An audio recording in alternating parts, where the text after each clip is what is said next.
I can confirm this. Where the fuck did you think of that? I was just thinking about it the other day, and I was like, maybe. That's a really bizarre thought. Well, just think about it. Like, I mean, less blood in their brains because it's all going to, their wieners. I mean, I guess it's plausible. And they're just... I mean, they do say that I've definitely made some pretty dumb decisions when I've been really horny. Yeah. But I don't claim to have a large Johnson, so. At most, it's average. Well, I have a large one, but not in the way that, is the cool way. It's the way that, I can't hit the bottom of a tuna can, but I'll split the sides. I believe it was that same night that I made the joke about having a ninja sword and a knife that I made the joke about how my dick was an Emily Tenna. Short and wide. Welcome, everyone. Welcome back to Hard Reset, a Cold North production. I'm your host, Patrick, and now officially on the PlayStation Network, The Law Morris. Gay. No. Super cool. Joining me this week, we have gorgeous Ben Reynolds. I'm looking at Natalie Kelly's nips. And getting lightheaded, making bad financial decisions. For those of you who don't know, she's the chick from Fast and Furious Tokyo Drift. And the tenacious Tim Miller. Why, hello there. Now, lots to discuss this week. We've got a lot. We've got Sega's return to hardware. Dreams finally becoming reality. Mario and Zelda are headed to the virtual realm. If they weren't there already. I don't know. That's like a semantical. Some potential Ubisoft leaks, rumored Xbox subscription combo. Finally, something to look at for Jedi Fallen Order, PSN name changes, and one big but showing up a little bit late on the PlayStation 4. Don't forget to check out our website, coldnorthpro.com. Such a great website. Where you can find everything we do all in one spot, including our movies podcast, No Refunds, the podcast that watches bad movies so you don't have to, and the one that makes me regret my life decisions more and more every week. Before Next we week get started, we watched Daybreakers. That's true. Next week we watched Daybreakers. Oh boy. But before we get started with the news, I want to know what you guys have been playing this week. Ben, tell me what you've been playing this week. Not just playing. I've been fucking winning at Apex, man. How many times have you won? In the last 24 hours, 2. What? That's impressive. There's this guy I work with. Literally won my very last game last night and my very first game this morning. It was back to back. Yeah. Woof. Ben is getting to be kind of a big deal. There's this guy I work with, Richard, great guy. And Richard is pretty good at video games. He's much better than I am. And that dude comes in and he's like the nicest guy in the world, right? And he comes in and he's like, "Hey Patrick, like I've been playing Apex and I won a couple games last night." And I'm like, "Richard, don't be coming in here. Don't be walking into my cubicle swinging your big dick around about your Apex Legends wins. Like, fuck you, Richard. God, being so nice, talking to me about video games that I like." Just You gotta, Pat, if you want to win more, you just gotta play with me and Crispy more. That's true. The only legitimate win that I have is with you guys. Yeah, we are not bad. I've won twice, and one of them was with you guys. I've won, I think, 4 times with Crispy. or maybe even more than that. Nice. Tim, how many 4 times have you what won? I'm remembering. I have not won a single time, but I have not played nearly as much of any as you guys have. Oh, I guess that's right. You haven't played a ton of Apex with us. Nope, not really. It's not really my thing. I'm kind of out of the whole battle royale genre. Yeah, you burned out hard on On PUBG, Fortnite, right? yeah. Fortnite. Nah, Fortnite just Fortnite. never got me. See, with me, it was a lot of my other friends were playing it, so it was just like, okay, I want to play games with you guys, so I guess we're playing fucking Fortnite because you guys don't want to play anything fucking else. Tim's like, let's play Star Fox 64. Stupid kids these days. I Get mean, off my lawn. ironically, that has been what I've been playing this week, but like, All right, tell us about Star Fox 64, Tim. I don't think I need to. You guys know about my thoughts on that, so. You've Best no, game of all time. Oh yes, hands down. I would have to disagree, but what kind of runs have you been doing this week? Just basic speed runs. I've started getting more into that because the other side of it, I've decided that it's more worth my time to go fast than it is to spend like 6 hours going slow and maybe PBing by 2 points. Oh, So, yeah. It I was just don't have the impressive. time for it anymore. It was impressive watching that stream where you guys were on the charity and Oh yeah, you were I doing the botched score that run runs. hard. Yeah, you did. There was that one Yeah. moment where you missed something and that other guy got it, and it was like you were down by like 30 points for the rest of the match. Yep, I botched it hard, but whatever. Yeah, it was pretty cool. But yeah, so Tim's been playing some Star Fox. Shocker. I know, right? I played some PlayStation Classic, so I actually spent quite a bit of time playing Tekken 3 this week. Tekken What 3? cool animal characters does Tekken 3 have? Tekken 3 has King, which was the introduction.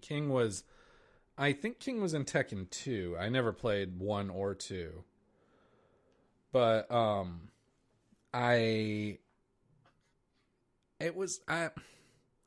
it's not as good as I remember. I mean, like, I remember that game with some very rose-tinted glasses because, wow, I loved that game when I was a kid. But that's I think fighting games are one of those things. Have the problem with them is that as graphics have gotten better, it's hard to go back. Yeah. I mean, I guess with the exception of Smash. It seems like Smash 64 is still very easy to go back to. And Street Fighter, I think stylized graphics make a game easier to go back to. So like Street Fighter is easier to go back to. They can re-release Street Fighter 2 literally twice on the Nintendo Switch already, and it's still a totally playable game. But Tekken not so much because they were going for more of a realistic look. Yeah, it's true. Yeah, and the realistic look on the PlayStation has not aged well at all. No, it hasn't. That's a good point. No, and honestly, like playing the PlayStation Classic, I played it because I'm making a video about it. But playing it, it just really emphasized, it really was shined a pretty glaring spotlight on the fact that very few of those games have aged well. Like that console just in general wasn't as great as we thought it was. Now, how much did you pay for your PlayStation Classic? Did you pay the full $100 or? God, no. Okay. So it was $100 when it came out, and then it wound up pretty quickly. It was marked down to $60, and I was like, maybe it's $60. But I figured I would wait a little longer, and at Best Buy it was marked down to $40 recently. So I thought $40, I'll buy it. Worth the $40? So I don't want to ruin my video, but I don't want to ruin it. Not really. I don't but- want to ruin okay. my video, but at the same time, whatever. Well, tell me after then. No. I'll tell you. It's for a very small group of people. Yes. And there's like a flow chart. Do you have access to a GameCube? If the answer is yes, then I would say go buy Twin Snakes and play that. And don't buy a PlayStation Classic. If the answer is no, then I would say, have you ever played Metal Gear Solid before?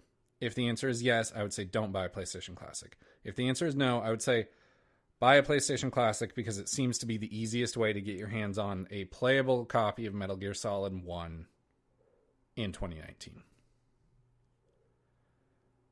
That's Fair fair. enough. But I would say buy it at $40. I mean, shit. Metal Gear Solid 1, buy it at $60. But don't pay more than $60. But it's time for the news for the whole show. The news show. It's the news show. We are now a news show, so we bring you news. Whoa! I think Ben just named the segment. That was the best one you've ever done, Ben. I try. It was a hot solo. So, first up in the news this week, and Ben, you sent this one in, so maybe you want to take this one away from me, but the Sega Genesis Mini. I did love the Sega Genesis. I have not looked into what games are going to be on it. I looked at a few of them. So there's going to be 40 games on it. If it has Lion King and fucking Jurassic Park, I'm in. It will not have either of those games. Well, probably not in. Ben is out. So it's preloaded with 40 games, including Sonic 2. The ones that I recognized are Sonic 2, Gunstar Heroes, Puyo Puyo 2, and Castlevania Bloodlines. It's going to ship with 2 3-button controllers because the Genesis actually did go through, like, there were different controllers released later on, and they even added 3 more buttons to the Genesis controller, and they're not doing the 6-button controller, which seems to be the most popular one. Tim, I didn't do a lot of retro gaming outside of Nintendo. Did you play Sega Genesis at all? I mean, I have a Sega Genesis. I have a Sega CD. I have the Sega 32, whatever it's called. I'm 32X. blanking on it. Yeah, 32X. So yeah, I have a lot of shit for the Genesis, and that honestly is kind of making me like, I don't really need the Genesis Mini because I have Sonic 2, I have Gunstar Heroes, I have Castlevania Bloodlines in my collection already, and there aren't many games outside of what I already have for the Genesis that I've really been looking to pick up. I haven't seen the full games list, but it's probably just... That being said, those who do not have access to Genesis hardware and are looking to play old Genesis games, this could definitely be the best way to go about it. That's... Now, go ahead. Well, that just seems like, because like with what I just said about the PlayStation Classic, it seems like such a shame that that's what these consoles are becoming, is like, yeah, you know, it's like, it's okay. And if you're looking to play like this old game or like this small handful of old games, this is the best way to do it. But like, I don't know. I think the SNES was such an incredible trip down like memory lane, whereas the PlayStation and the Genesis seem to be like, yeah, I mean, if you're looking to do this, then maybe. You've also got to think about it from a nostalgia like standpoint. Some people actually only grew up with the Genesis or only grew up with the PlayStation, and they didn't have that Nintendo. So like where we're getting more of a feeling from the Super Nintendo, they might get that same feeling from that Genesis Mini. That's true. But when they had Jurassic Park and fucking The Lion King, and those are not included. Yeah. And that's where, okay, that's a really good point, Ben, because like that's where the PlayStation went wrong. Is how the fuck did they release a PlayStation Classic without Crash or Spyro or Gran Turismo? Yeah, like Spyro and Crash should have definitely been on there. Like, I get that they didn't because they just came out with the re-released collections, but come on. Yeah, it's dumb. And so, I mean, it's I don't know. That seems to be like, that's definitely where Sony went wrong with the PlayStation. It seems to be maybe where Sega is going wrong with the Genesis, in that like they're leaving out the heavy hitters. Like, because Ben, you're totally right. Aladdin and Lion King on Genesis were way more popular than they were on Super Nintendo. That's very true. But I mean, that the problem there is that it's licensing through Disney, and that's Exactly. Yeah, you're not going to be able to afford that. That's going to be expensive. yeah, exactly. It would make the system cost fucking like $300. $100 bucks. Exactly. Yeah. Give us $100 for the Sega Genesis Mini. Pass. It comes with 2 games. Aladdin and Lion King. You're welcome. Honestly, that might sell. People might buy that. Yeah, people who want to torture themselves with the goddamn giraffe level. Yeah, I just can't wait to be king. But for real. yeah, so it's gonna launch in September. I have been a big proponent of these classic consoles more as like conversation pieces. My entire life have been so detached from Genesis that I won't buy this one. Yeah, I probably will not either, but I haven't bought any of them. Tim, you bought the NES and the SNES, right? That's correct. It depends on the price point. If it's around $40, $50, I might spring for it. Definitely not in the way of like $100 of what PlayStation was trying to charge.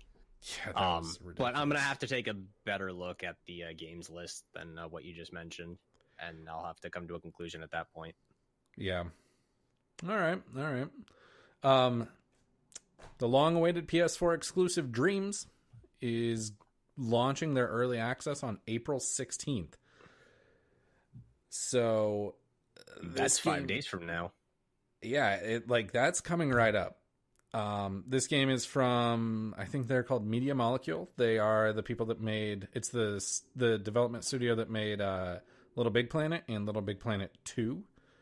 And this is what they've been working on since then. I don't know how familiar you guys are with Little Big Planet, but those games were pretty much very, very focused on creativity and creating your own levels. And that seems to be what Dreams is. Dreams, I don't know how much you guys have watched about it or like listened to anything about it or read about it. It looks cool, but I don't know how much I'm not sure. See, to me, it feels like a more in-depth version of Project Spark, if you guys ever touched that on the Xbox. Can't say I did. Yeah, it was by Rare. It was kind of essentially the same thing, just on a lesser scale. But yeah, this is what it's reminding me of, and I liked it. I played it for a little while, but I didn't use it enough to really warrant it. So I never played Project Spark, but I want Dreams to succeed because I think that Dreams is a really cool idea, and already in the creators beta, there was someone remade the PT trailer, and there's gonna be a lot of PT trailer. What do you mean by PT trailer? So PT stands for playable trailer, and it was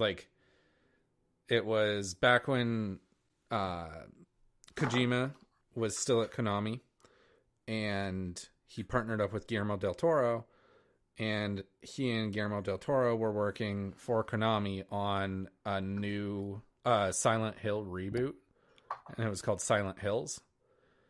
And they released this demo called PT, and it stood for Playable Trailer, on the PlayStation 4, and it was supposedly this super creepy, atmospheric, really, really cool little demo. And then later on they revealed this is our concept for bringing back Silent Hill. And then the Konami-Kojima relationship fell apart, and Konami pulled PT from the PlayStation Store And now PT has kind of become this thing, a lot like Flappy Bird, that like lives in infamy because you can't get it anymore. Huh. And Fair so enough. it's but people in Dreams have recreated PT. Well, that's cool. And so I've never played PT. I'm intrigued by Dreams just to be able to play PT, but I have difficulty imagining what else people are going to do. I mean, I'm sure people will make Mario 1-1. Porn, absolutely. Like lots of dicks. Oh, yes. But honestly, I think this game is going to fail. I don't want it to. I want to be real clear about that, but I think it's going to. I actually will not lie. I actually saw a porn game that was already created on Pornhub the other day. I mean, I think that like the potential for Dreams in being a game engine and like being a super approachable way to create video games for people that don't know how to make video games, just know how to play video games. I think that it could potentially be something there. And I need to see what that interface looks like, because I want to see how approachable it is, because that's like, I'm curious about that. Yeah. And like the idea of like seeing a video game come out and like on the box, like on the back of the box, it says "Made in Dreams." It's like that. I feel like if this game takes off, that could happen. That being said, I think that a few things need to happen before that can happen.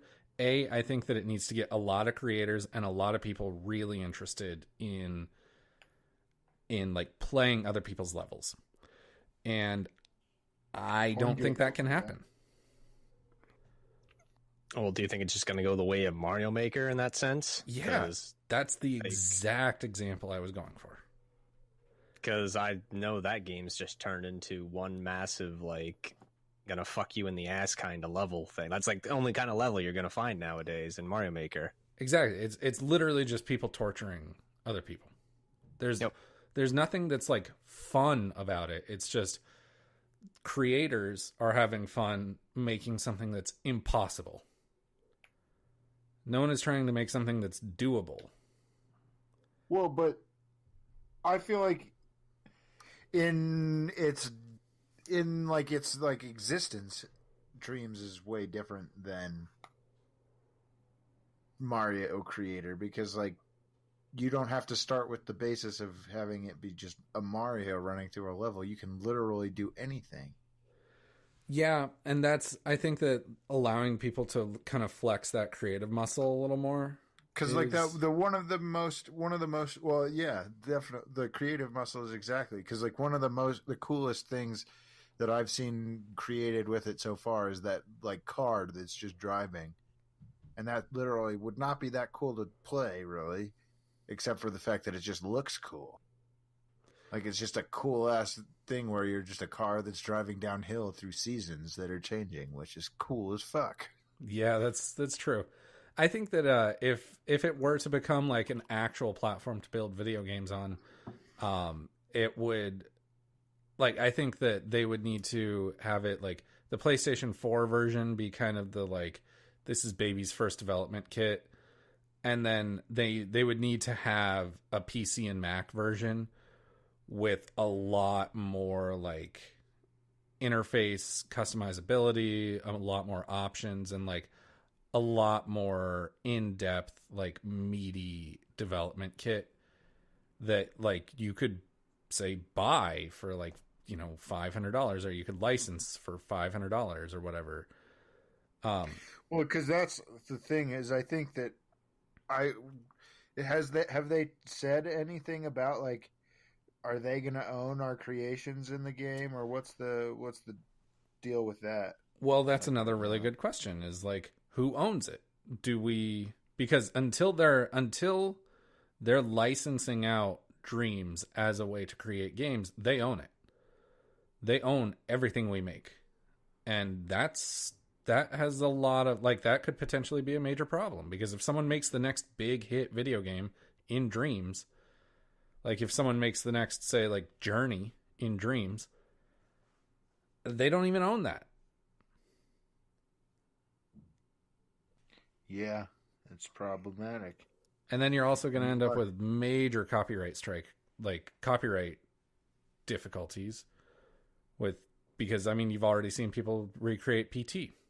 Konami owns PT. Yeah. Fuck laws, man. Yeah. I'm looking at, because remember when Far Cry 5 was announced and they showed off like the Far Cry creator, and I remember I think I even said on this podcast, I was like, give Far Cry 5 6 months and that game is going to be amazing. And I beat Far Cry 5 and I really liked the single player. I have never gone back to the multiplayer. There was multiplayer? There was multiplayer, and there was like a very robust creator for people to create their own like outpost type scenarios. And they had assets from Far Cry 3, 4, and 5. Assassin's Creed 4. Like a bunch of the Assassin's Creed games. Watch Dogs. Like that. And they had this really robust creator with a ton of assets. And I never went back to it. I think that Dreams is going to fail. I don't want it to. Not if Nathan has anything to do with it. Nathan's dick is so hard for Dreams. Mm-hmm. So, definitely. Moving on, Mario and Zelda are coming to VR. Nintendo recently revealed the Nintendo Labo VR kit, and they announced that the kit will support both Super Mario Odyssey and Breath of the Wild. It's out, brother, and you can get it for $40. And I've heard that for $40, it's really actually not that bad of an experience. That's interesting. Yeah. I didn't know it was $40. That's a pretty good price. $40 does not include all of the things. Like, but it includes the like VR headset. Yeah, exactly. That's not a bad price. No, not at all. I mean, when they launched Labo last year, when it was like $80, I looked at it and I was like, yeah, fuck that. Like, yeah, they, I read a review about it, and it was saying that it's actually like if you're just buying the $40 one, it's really not bad at all.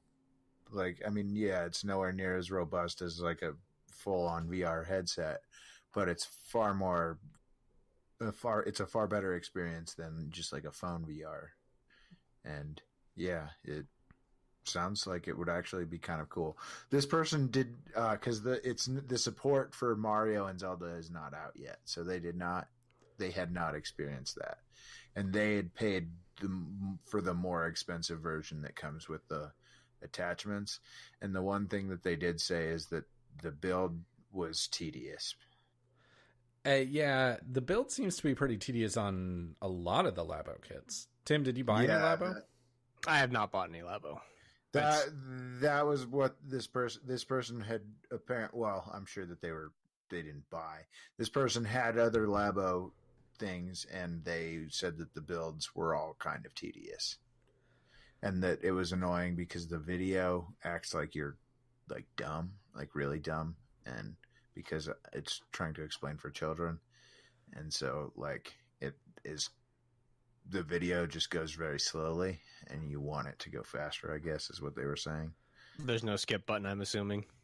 It doesn't sound like it. Like, yuck. And they were saying that they wished that there was like a next step button, or next step button, or just like two versions of the instructions, like a experienced version or a beginner version, you know. Oh, that would be pretty cool.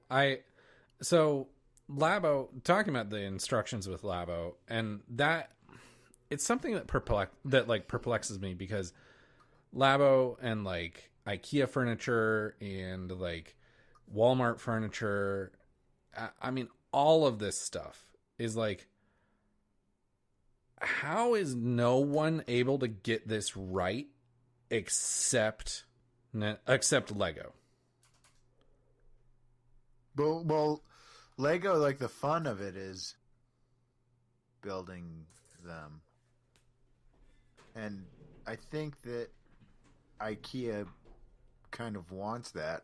And honestly, IKEA's directions are not bad if you're not retarded. Yeah, they're not that bad. I don't think I've ever had a single problem with any IKEA furniture I've built. Yeah, that's what I was just going to say. Like, the only people who I know who have had issues with that, it's like they've been doing they've just like been like skipping steps, and it's like, well, yeah, if you skip steps, you're probably going to do things wrong. Okay, well, excuse me. Maybe I'm retarded. You might be. I don't know. There's a test for that. Yeah, I specifically avoid it.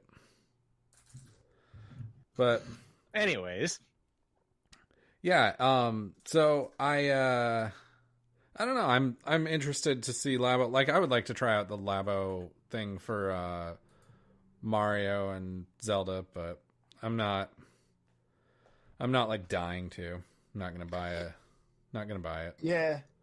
I mean, at this point right now, I'd like to get another set of Joy-Cons more than I'd like to spend $40 to be able to play 2 games in VR.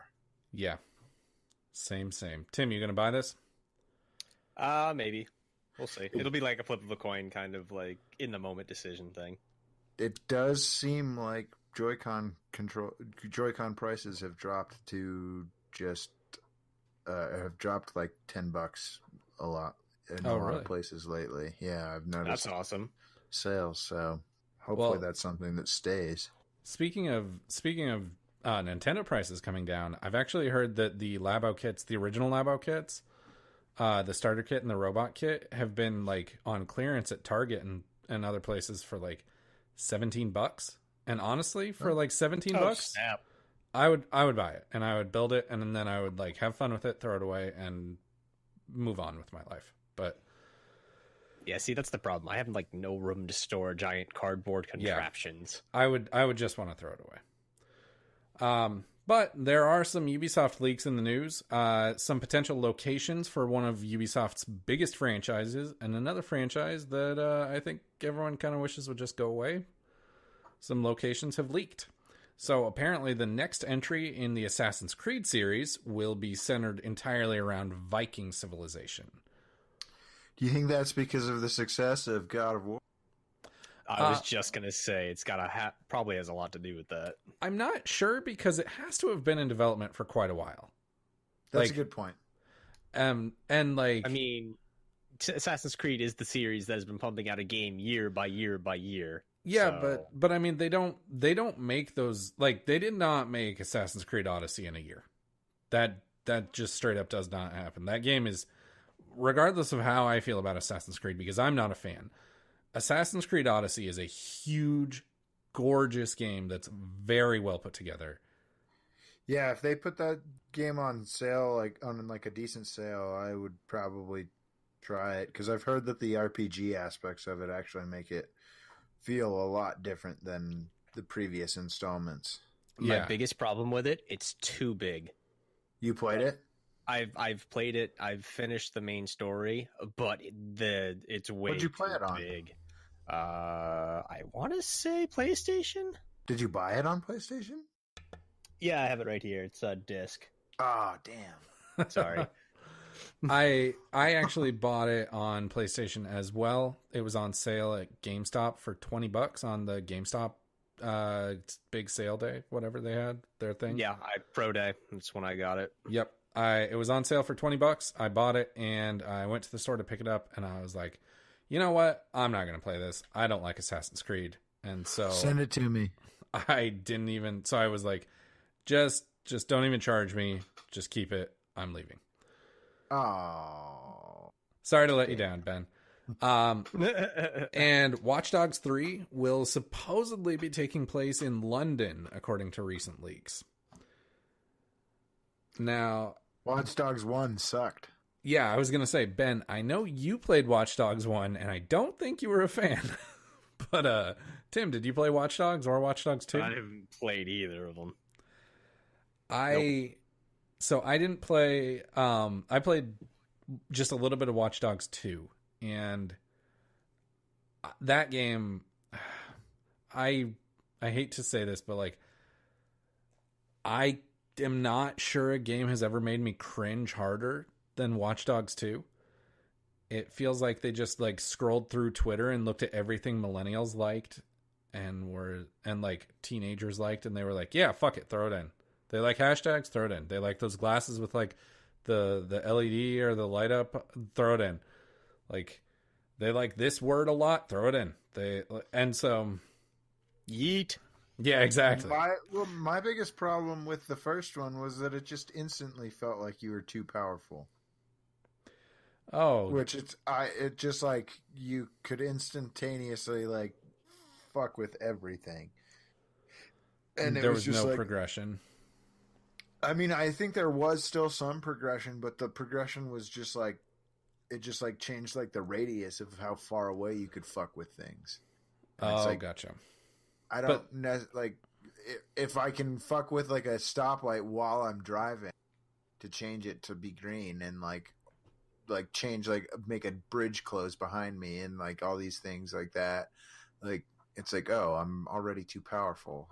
Yeah, right away. Like so there was progression. It was just not like meaningful progression that felt earned and that changed the gameplay. It was just like, yeah, oh, I'm just way too powerful and this isn't fun. Yeah, exactly.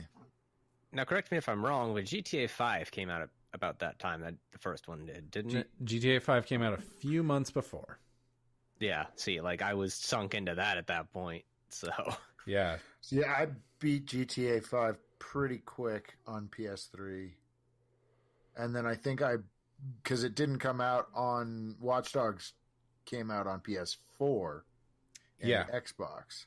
That's right. Whereas GTA 5 came out on PS3 and Xbox 360 first. Yeah, and so I beat GTA 5, and then I'm pretty sure I rented Watch Dogs, and I was kind of excited to have a game to play on my PS4 because I really didn't have that many games to play on it at that point. And Pat and I were mostly playing like quite a bit of GTA online together on our PS3s.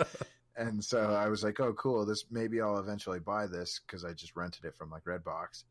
And then I played it like for I remember I was like house sitting. So I actually played like quite a bit in one day.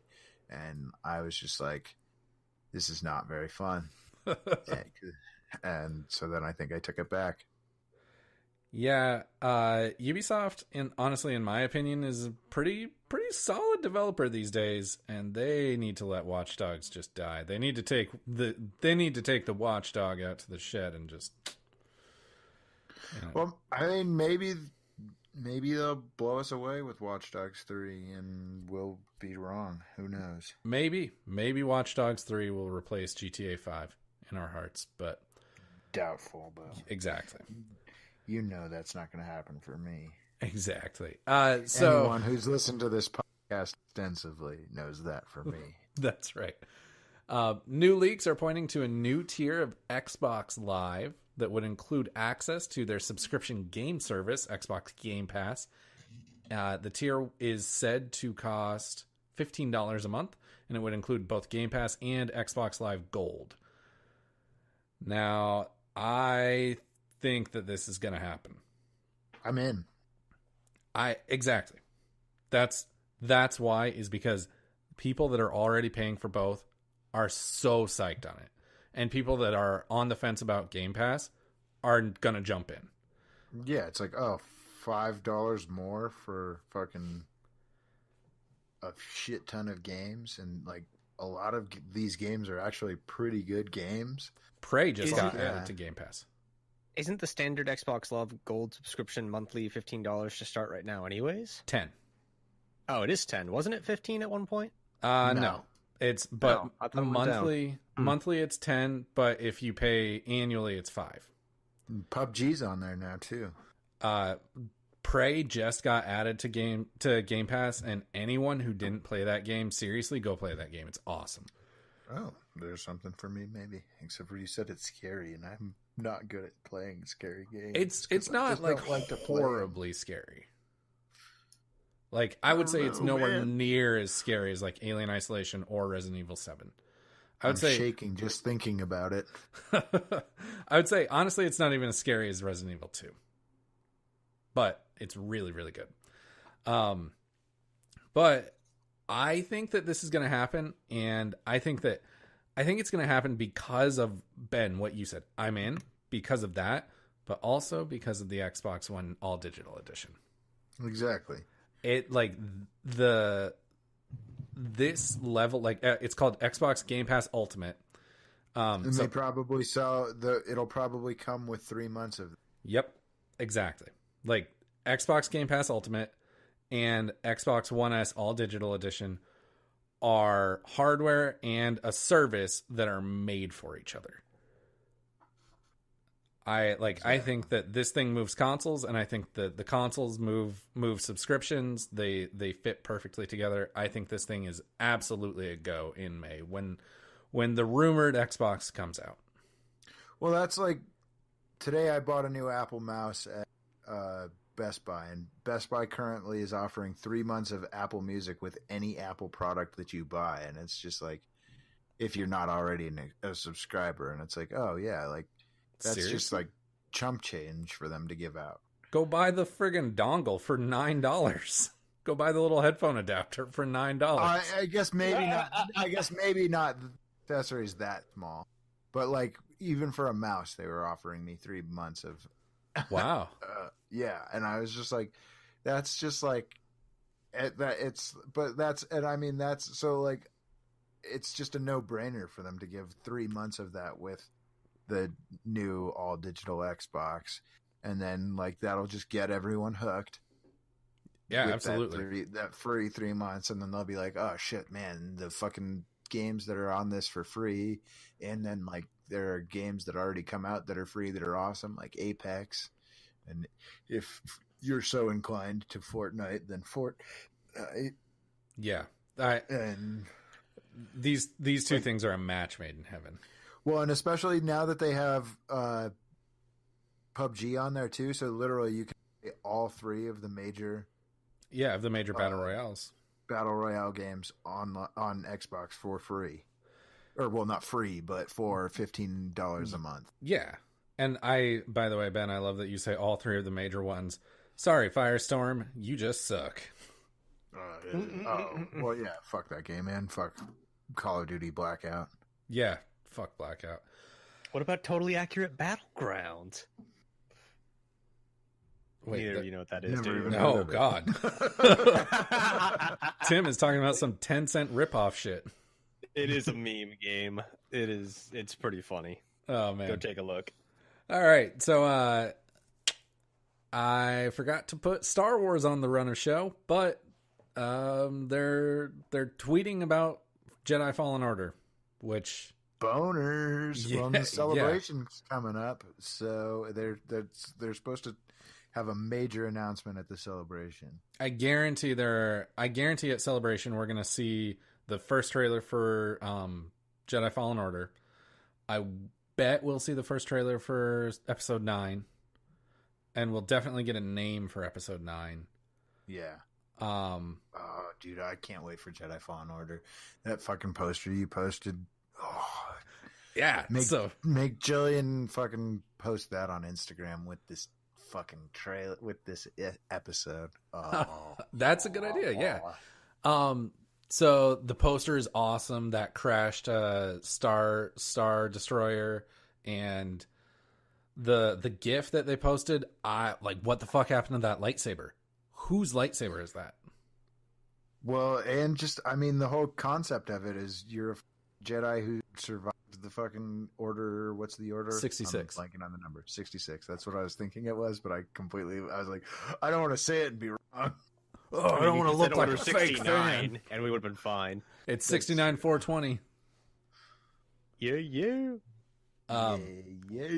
Yeah, so I'm pretty psyched for this game. I was actually thinking about this. I love the developer so much too. Yeah, Respawn's awesome. I was thinking about this today, and it's partially about Fallen Order, but it's more in general about Star Wars. Episode 9 comes out this year. Do you guys think that this era of Star Wars will be over with Episode 9?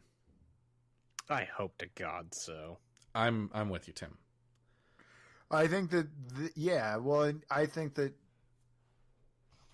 Disney will be happy to have this era be over, because I think that after this era, it's going to fucking explode, because there's proof that it's going to explode, because aren't Benoff and Weiss working on a project, and then there's Favreau working on the fucking Mandalorian, and it's about to explode after this generation. So I had forgotten about the Mandalorian. I think that's what every single person who is a serious Star Wars fan is just like chomping at the bit for, is this explosion of new things that we're going to get that are going to be officially canon still too, and hopefully are exciting, and because there are creative, awesome people working on them, you know. I had totally forgotten about the Mandalorian. I was saying this era of Star Wars in the sense that, like, you know, we had like the second trilogy, like the prequel trilogy era of like in real world time where Star Wars was really hot and it was a thing in our like that was actively happening from 1999 through 2005. And then in 2005, we got the best year that has ever happened to Star Wars. Like 2005 is the best year of Star Wars ever. We got Battlefront 2, we got Republic Commando, we got KOTOR 2, and we got Episode 3. And so like, and didn't Clone Wars start in 2005? No, it started in like 2008, 2009. Okay. Yeah, it started while I was in college. But regardless, I was saying, like, do you think that they're going to stop making Star Wars for a while? But I totally forgot about it. No, they're not going to stop making Star Wars. That bums me out because I'm ready for Star Wars to cool it for a while. I'm ready for more Star Wars.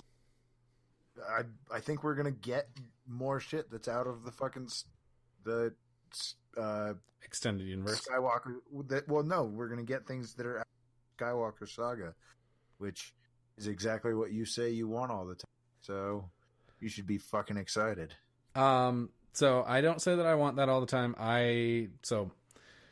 You have. No. There are multiple times in this podcast where you have said precisely that I want that it's a robust universe with so many exciting like things, and you're disappointed that they just choose to stay in the Skywalker saga. No, this is what I say: is that they like you can write a story one of two ways. You can write a story about characters and then build a world around them, or you can write a story about the world, like create a world and then populate it with interesting characters.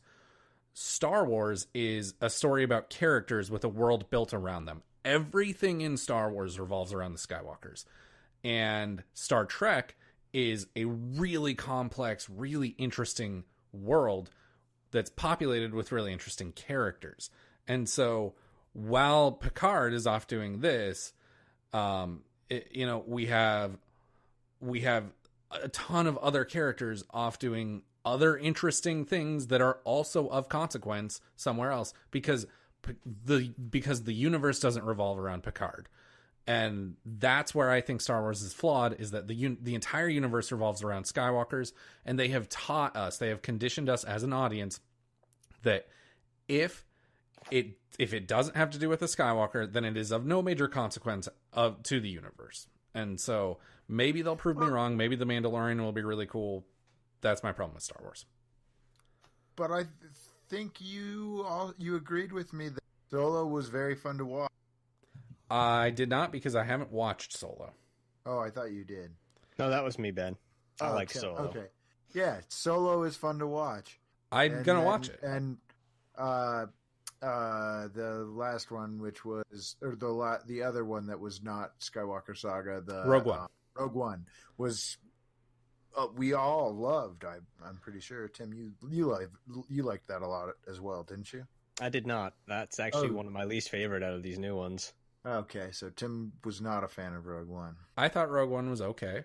But honestly, Rogue One, it was a like a micro story that was led up to the Skywalkers. But we can talk Star Wars later on. We can get into some real beef on. This is we're getting right into the weeds here. Yeah, we can get into some real beef on Star Wars later on. Sony yesterday dropped a bomb on us through the PlayStation blog, and they announced that PSN name changes would be available later that day. You already told us this on this episode. No, that was in the quick. Hey, here's what's upcoming. No, you said my name's the Law More. Officially now. PSN. That's right. Ben's got beef with me now because I've got beef with Star Wars. Come at it. Supposedly there are a handful of games that are going to have some pretty major compatibility issues with the new PSN IDs that could include losing paid content. And there's a larger list with smaller issues that are much less impactful. That sucks for you. Like not like displaying your old PSN ID instead of your new one. People are pretty upset, rightfully so, about the potential loss of paid content. But overall, I think I feel like this is a Band-Aid that needs to be ripped off. The first name change, when it robs you of some paid content that you're very attached to. Well, I think Grand Theft Auto is on that list. So, what do you mean? How? Wait, how? I think that Grand Theft Auto 5 is on the list of games that are having trouble with compatibility. So you just literally will not be able to play your character in GTA 5? They haven't said anything specific about how it's affecting it. You deleted it, so you need to re-download it. For science. We'll go back to Grand Theft Auto 5 and report back next week. I have never deleted it because I always want to go back to it, and nobody else does. Okay. Tim, do you still have Grand Theft Auto installed? See how wide my eyes are. I think I was on crack cocaine. Wow. Oh, jeez. All right. Ben is on fire. Yeah, I actually do have it installed. All right. You guys want to take a trip back to Los Santos this weekend? I'm always game for a trip to Los Santos. I think that it would be fun. Welcome to Los Santos. We could stream some Masterpuss. That would be enough people for it. I don't know that we need to play Masterpuss anymore, but oh man, Masterpuss is so good at this point. It is, but we've played it so much. That's we really have.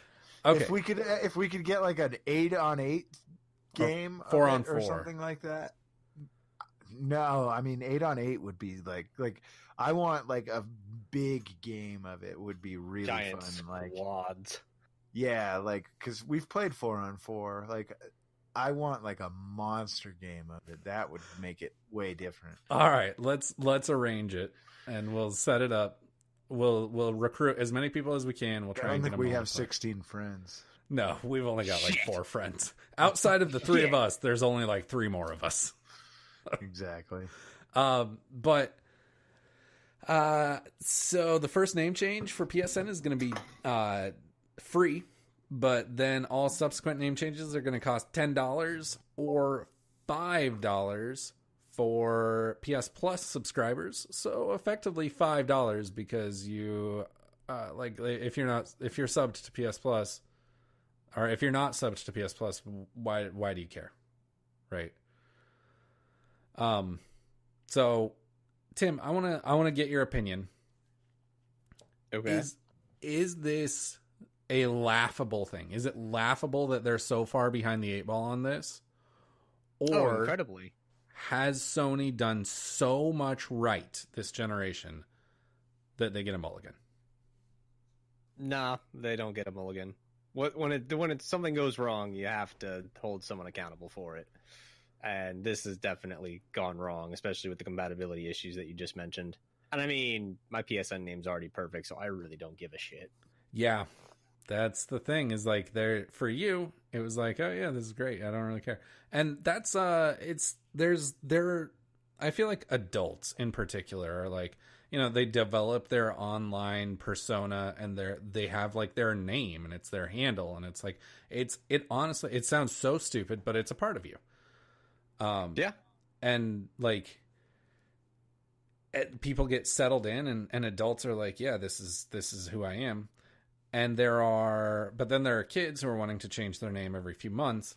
But like, there are those adults, those of us that are unlucky and didn't realize that what they were typing in was their gamer tag. So they just made it their last name _ their first name, which is what I did. Or they weren't wearing their glasses and they typed Gabefield.chase instead of Gabriel.chase, which is what Gabe did. Still got to give him shit for that. And so, like, this is a big thing for people like me and Gabe. Like, to have secured the Law Morris on PSN, Xbox, Twitter, like, it's awesome. This is a big deal for people that were stupid initially. I'll put it that way. But yeah, I'm with you. I mean, unless your gamer tag's like Weed Muncher 42069, I banged your mom. Like, I don't know anyone personally who is going to change it besides you guys. Well, you happen to know someone whose PSN ID is that. Chronica Crush Andrew is gonna be. I like that though. That's okay. Like, it doesn't like 100% like give way to pot references. Like, it isn't like super easy to figure out. Didn't he say he wants to change it though? I think he does. Sure he is. I think he's gonna go with Kangaroo Drew, and I think that's a pretty good one for him. Yeah. But moving on, we have. What if it's taken? That would be a real bummer, because I think Kangaroo Drew is good for him. Wah. So there's a big old butt that has found its way onto the PlayStation 4.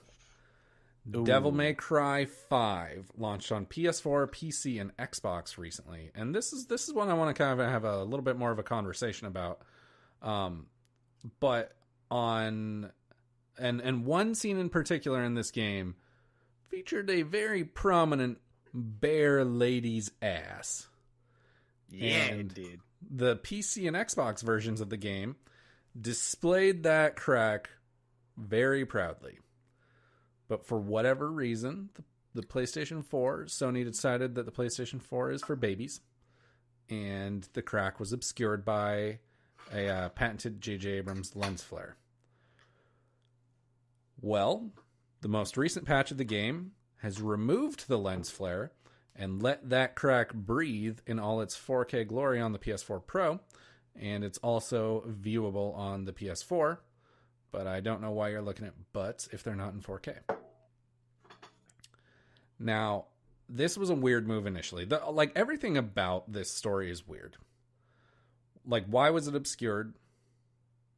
Don't know. Why was it specific to the PlayStation? It must have been Sony.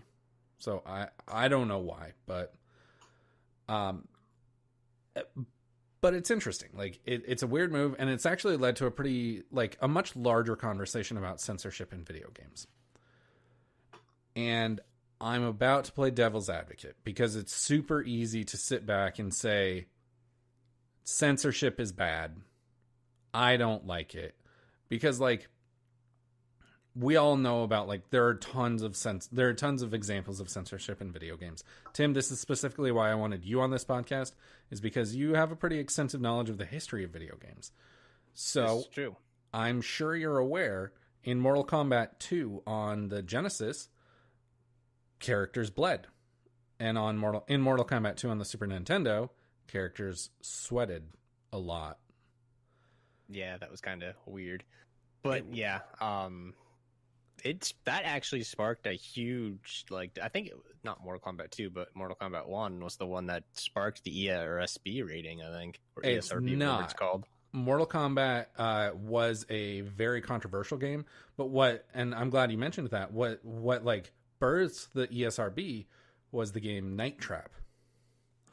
Was it really Night Trap? It was. You're in a night trap, baby. It was people that were concerned about the specific scenes of like the women being violated, and they weren't even like going back and watching the footage of Night Trap. It's completely absurd. But it was the more sexual violence of Night Trap that was really pushed it over the edge and launched into the self-regulatory system of the ESRB. But we've even had things like, Ben, you mentioned the Sims modesty blur. Remember how in the first game you could move them around? That cheat to be able to move objects, any object, and then you could move the person out of the blur and see their weird, non-existent. See the Ken doll. Yeah. Yeah. That was weird. Like, so you were blurring nothing? Exactly. I think like as The Sims, having gone back to The Sims fairly recently, The Sims is definitely like full of attitude, and I think that honestly, like the modesty blur, it was there for modesty, but obviously it was a joke. Yeah, absolutely. It's absolutely a joke. Which I didn't get as a kid, but like looking back on it now, it's very funny. Yeah, as a kid, I was just like, this is weird. And then, like, when I was a teenager, I was like, I want to see him naked. Or, well, a young teenager, I guess. Yeah. I was like, I want to see him naked. Yeah, I remember when I was like 12 thinking, oh, yeah, I'm going to like wait for everyone to go to sleep and then I'm going to play The Sims. Yeah, and then when I finally moved them, figured out the move cheat, and then I was like, oh, they just look like Ken dolls. I was like, or Barbie and Ken. I was like, well, this is not exciting. Yeah, not nearly as cool as I thought it would be. I thought they were trying to blur something. Yeah, so Tim's like, I didn't do that. So it's Tim's like, no, I definitely didn't even do that when I'm playing The Sims 4 recently. No, totally not. Can you cheat in The Sims 4? I haven't. Oh, absolutely. Oh, damn. I have unlimited money in The Sims 4. I have absolutely been living life honest with my characters. I had to quit playing. I quit playing because it was too addictive. Yeah, it became too consuming. You've been It was playing... one of those things where I sat down, like 4 hours passed, and it felt like a half an hour had passed, and then I was just like, oh fuck, I can't play this anymore. And I had the same experience you did, Pat. I was just like, it sucks a day away. Yeah. I lost literally 11 hours to The Sims 4. I was like at some point Jillian like got up and left and walked the dog and came back and like made dinner, and then I was like, holy shit, it's dark outside. It's 10 p.m. Like, how did this happen? It's dangerous. Yes. But so coming back to censorship, coming around, it's really easy to be like, censorship is stupid. But I want to know, like, is all censorship in video games stupid? Like, where should we draw the line? Because there was that controversy with that game, Active Shooter, a couple of months ago, that put players in the shoes of a school shooter.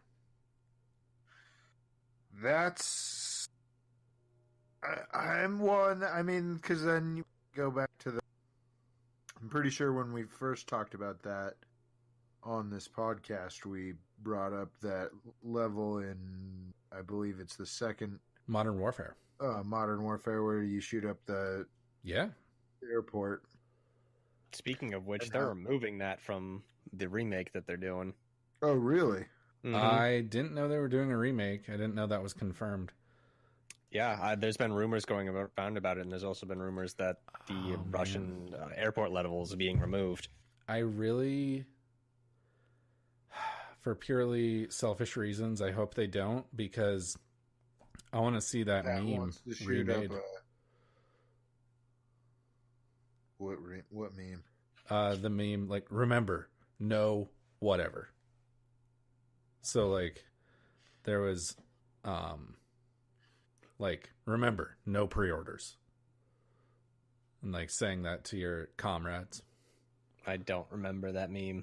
Oh, I like it. I don't remember it either. But they say, like, in the elevator, they're like, remember, no Russian. And because they're posing as Americans. But regardless, like, yeah, where do we draw the line? Because is that okay? And Ben, you're totally right. It's like, is one level in a game okay? And do we look at the validity as art? Because active shooter, it's very strange to say, but Call of Duty is without a doubt more valid as art than active shooter is. Yeah. I mean, there's certain things where it's like, do we need? And it's hard to dictate art, but like, do you need a game that makes you a fucking school shooter? Like, that just seems like. I mean, it's definitely in bad taste, but I mean, you got to think about like creative freedom. Like, someone's going to do it regardless. Yeah, and like I think that's on a different level of censorship. I think that's more of like a morality thing. Yeah, well, and I guess they don't need to be censored. I'm not gonna play that. Yeah, exactly. It's a self-censorship. I remember, the first time I played that episode, that airport, I felt like very conflicted about that level. I was like, this is fucked up. I didn't shoot anyone the first time I played it. No, I did not either. I shot a lot of people. I think, Tim, you're totally right. It's a matter of like self-control and self-censorship. So, like, choosing, okay, I want to live in a world where this isn't something I'm going to experience. Yeah, but like if we're talking about censorship in the way of like boobs, butts, dicks, vag, all that, give us just a fucking slider. Let it all fly. Give us a slider to turn it off if we want, but just go at it. I don't care. Well, and that's why you created easy. That's why. Oh, the ESRB, exactly. Like, it's the ESRB is there as a self-regulatory thing for the video game industry to say, okay, we don't need to be monitored by the government. We'll take care of it ourselves. So it's like, yeah, games like fucking active shooter should obviously be rated fucking AO, and games that are like, you're probably gonna honestly have to fucking say that Dreams is honestly AO. That's a good point. Or else they're gonna have to like put like fucking like parental controls on, like, okay, and then like say like, or else, I mean, we've talked about that a little bit in our chat, where it's like, what will they do? Like, will you be able to get like the insanely, like, will those be able to just be like publicly downloaded, the crazy like games that people can create that are gonna be like, will you be able to download that porn game that I saw on fucking Pornhub? Or that's a really good point, Ben, that like, just by default, Dreams has to be rated AO. And like, unless you can't download publicly created content. Yeah, unless which it's been, like, approved by people or something like that. Which, like, that's how that game is going to thrive, is having everyone be a creator. And so I would venture to guess like 99.9% of the content, if not more, will be M or less. But there will be those handful of experiences in Dreams that are... Well, that's... I mean, if I've already seen someone who game and like the public beta is not even out. Yeah, just the creator beta. Like, Yeah. It's yeah, that's I mean, Dreams would have to be by default AO. I really don't understand. I don't understand what's going to happen with that. Yeah. Rule 34. Rule If it exists. 34. If And it exists, exactly. There's a port of it. Well, and Dreams will probably will make it even more. Yeah, Dreams will take Rule 34 to the next level. Oh, exactly. Like, people want to be able to interact in a porn scene with pretty much any character they want.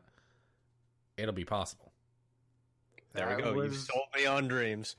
That is exactly what the person had created in the Dreams thing that I saw on Pornhub. What were you looking up on Pornhub, Ben? Yeah, you need to link that to me. It literally, I don't know if I could find it again. It popped up in popular, like the most watched around or whatever. And it was just like this thing where like basically you could just do whatever a person was doing to have sex with a person.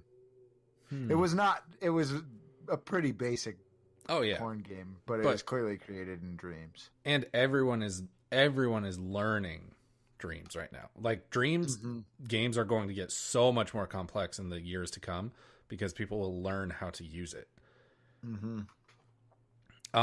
So I came into this discussion not having a real firm opinion one way or the other. Of course I don't want to play active shooter. I don't want to play Postal. Honestly, like if I could go back and do it again, I wouldn't play Manhunt. But like I do feel like after this discussion, I gotta say, like, we can't stop any game from coming out based on the argument of morality, because at that point it becomes such a gray area that like it's either yes or no, and at that point it becomes such a gray area that like who's to say that like someone else can say that something I like, something that I think is totally fine, isn't okay.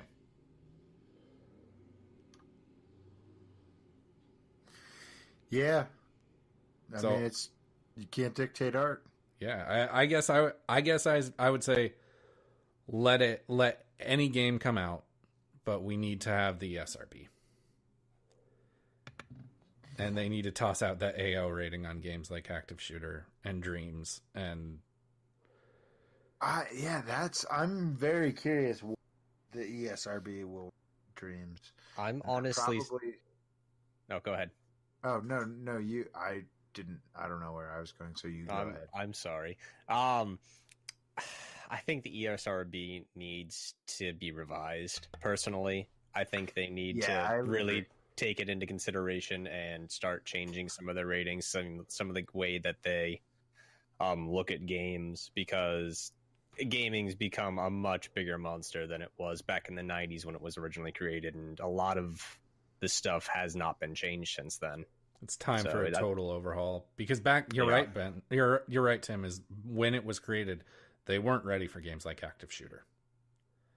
And they need to restructure and get ready for games like that, because especially with Dreams, and like we talk about Dreams right now because it's the one that's coming out, but we would be fools to think that there's not going to be a competitor for Dreams.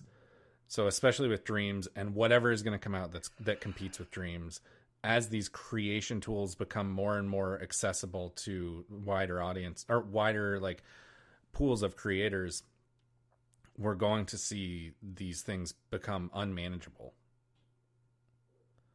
Wow, I didn't expect our entire conversation to lead to, the ESRB needs to like completely restructure how they handle things.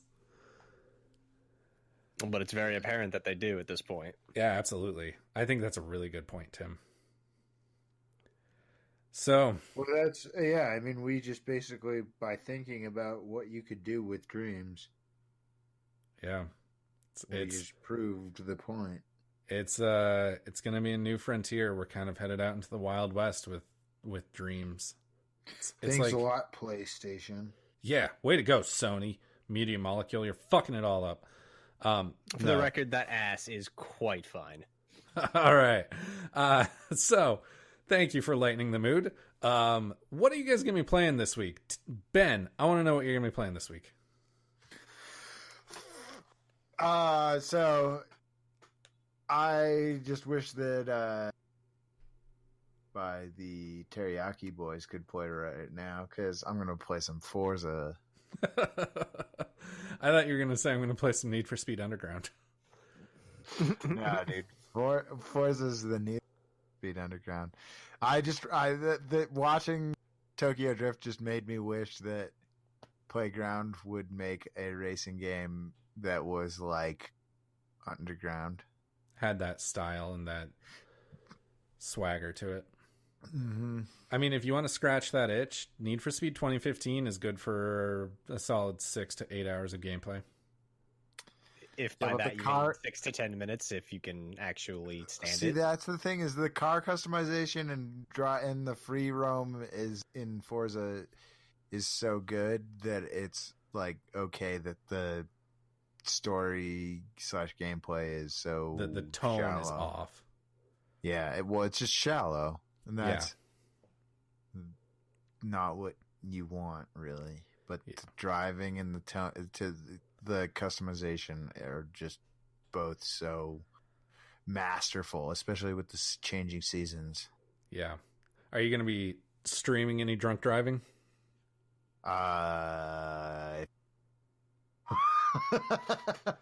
Well, that's rated AO by the ESRB.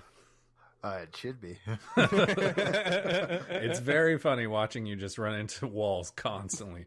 And Did I win that race? I can't remember. You totally did. You did. Oh yeah, I did. You totally did. I feel like you cut some corners. I feel like maybe there should have been a checkpoint on that corner because you really took advantage of that. But well, sometimes drunk drivers get advantage. So, Tim, what are you going to be playing this week? I'll give you one guess. Probably Star Fox 64. You're close. It is Star Fox. Star Fox He's got 0. an R that looks like a foxtail for a letter name. I do. It's my new logo. Is it going to be Star Fox 0? No. Is it going to be Star Fox Assault? No. Is it going to be Star Fox Adventure? No. Is it going to be What's Star Fox the Star Fox 2? where you get to play first person as Star Fox? Assault. Isn't there one? You might be thinking of Assault. I know they have sniper rifles that take you into first person. But... Yeah. And like gun turret sections. Was that the one? Was that on like GameCube? Okay, yeah, that's the one I was thinking of. Yeah. Tim, what are you going to be playing this week? You finally got to it, Patrick. It's Star Fox 2. I'm going to be learning the speedrun for that this week. You're going to be learning the speedrun. Are you going to stream that? Probably. All right, I'll watch that because I have always been interested in Star Fox 2 since it came out. But yeah, I can't stand Star Fox. I don't like that game. So fair enough. Do a barrel roll. Exactly. We do many. I'm going to be playing Sekiro. That game is very much a get good game, and I am so bad. So I'm going to work on getting good. Didn't Andrew say he finished it? Yeah. Yeah, Andrew did say. Fuck? Andrew's good. I read like a review of it that was just like basically talked about how it's just torturous, and I was just like, yeah, definitely not going to buy that and not going to feel bad about not buying it. All right. Well, before we go, it's time for the weekly trivia challenge. You were going to let me cheat, and then I think you forgot. I didn't forget. I was never actually going to let you cheat. Dick. This week's trivia challenge: which console was controversially advertised as the world's first 64-bit console when in fact it was comprised of two 32-bit processors? Was it A, the Nintendo 64, B, the Sega Saturn, C, the Atari Jaguar, or D, the Sega Mega Drive? If you see me, Domingo, Tokyo. Dip, dip, dip, dip. All right. A, Nintendo 64. B, Sega Saturn. C, Atari Jaguar. D, Sega Mega Drive. Tim, what do you think? I'm waiting for you to answer, Ben. Fuck. Ben, you're going you're first. expecting me to tell you. Ben, you're going first because Tim seems to know the answer.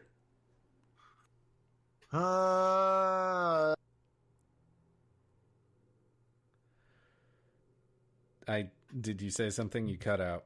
That sounded like an so A. I said, fuck you guys, A. All right, A, the Nintendo 64. Tim. I'm going with C, the Atari Jaguar. Well, Tim gets a point. Ben does not. So, it was the Atari Jaguar. Our current standings, Ben, you're still sitting in the lead. You've got 3 points. Andrew and Nathan are both at 1. Tim, you're at 2. So, woo! Second place. I'll take that silver. All right, and that's all we've got for you guys tonight. If you just couldn't get enough of what you heard, don't worry. There's a lot more. A lot more. Check out our movies podcast, No Refunds, the podcast that watches bad movies so you don't have to. You can find everything we do all in one spot over at coldnorthpro.com. We will be back next week on No Refunds talking about the news. On No Refunds, we're talking about Daybreakers next week. Oh. And on Hard Reset, we're talking about whatever's going to happen in the next 7 days. I'm the Law Morris. Until next time, reset. Squirt. Wait, what?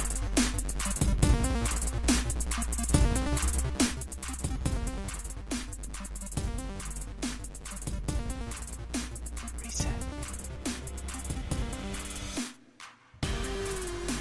Hello. It's turning back on. Womp womp womp. Wait, what's turning back on? Nice.